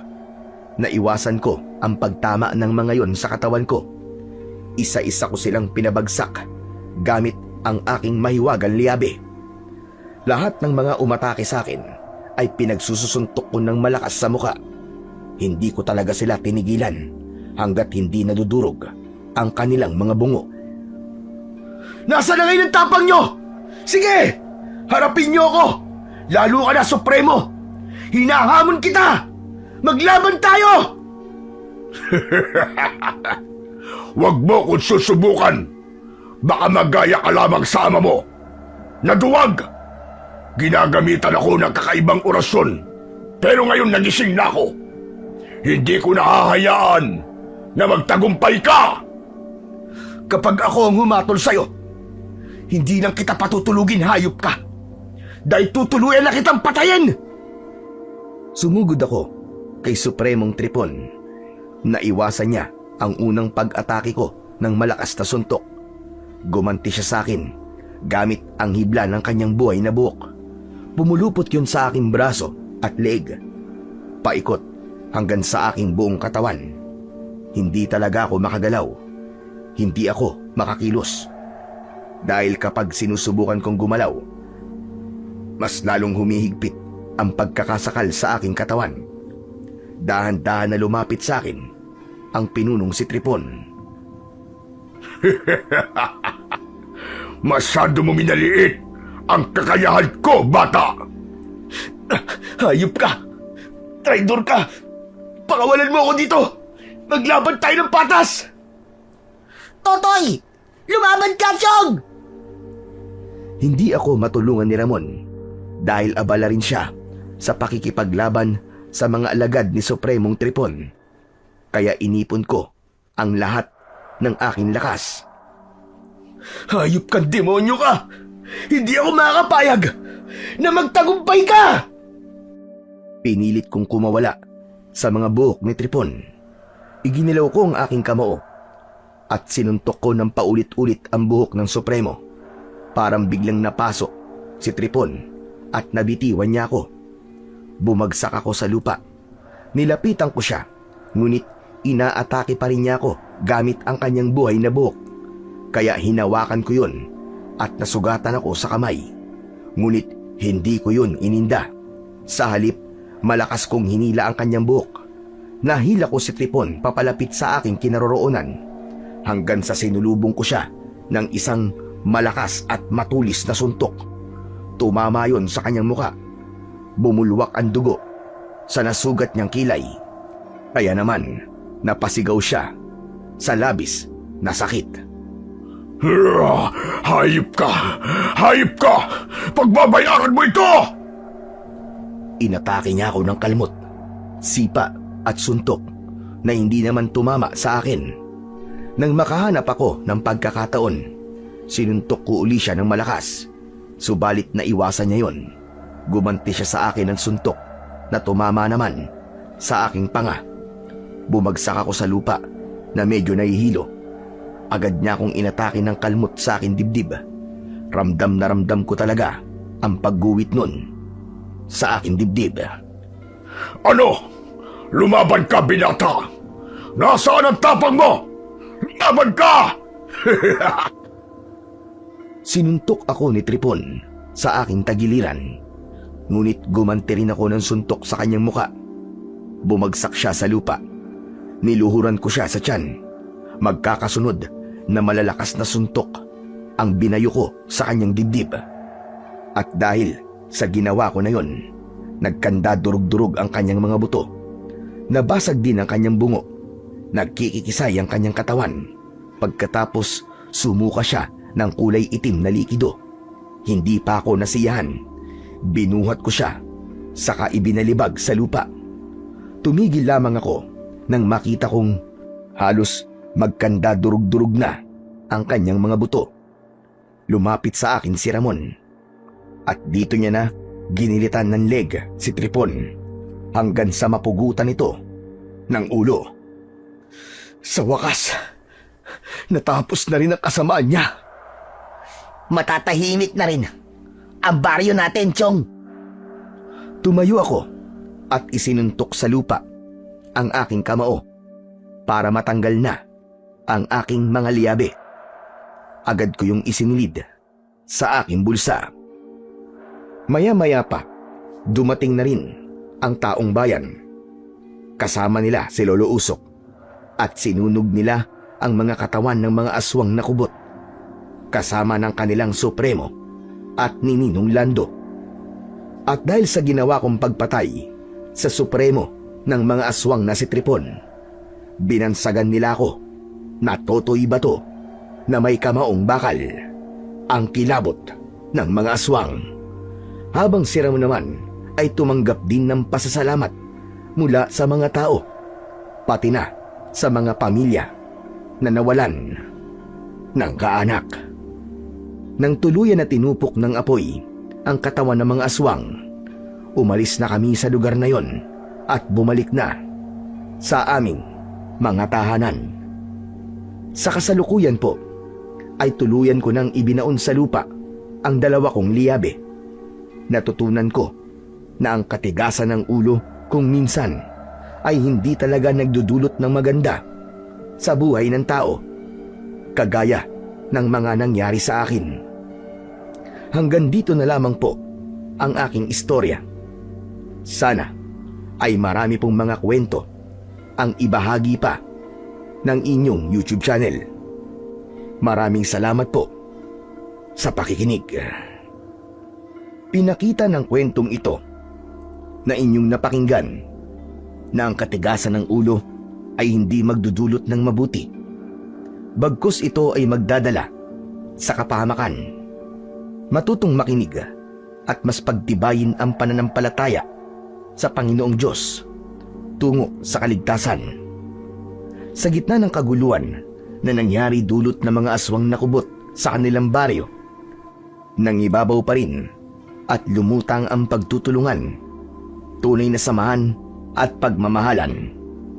Dahil doon, muling napatunayan na ang pinakamahalagang sandata sa anumang unos ay ang pananalig sa Panginoon, pagiging mabuti, pagkakapit-bisig at pagtutulungan ng tunay na magkaibigan na mas matibay pa ang samahan sa kahit na anong metal, na kahit kailan hinding-hindi kayang sirain ng kalawang.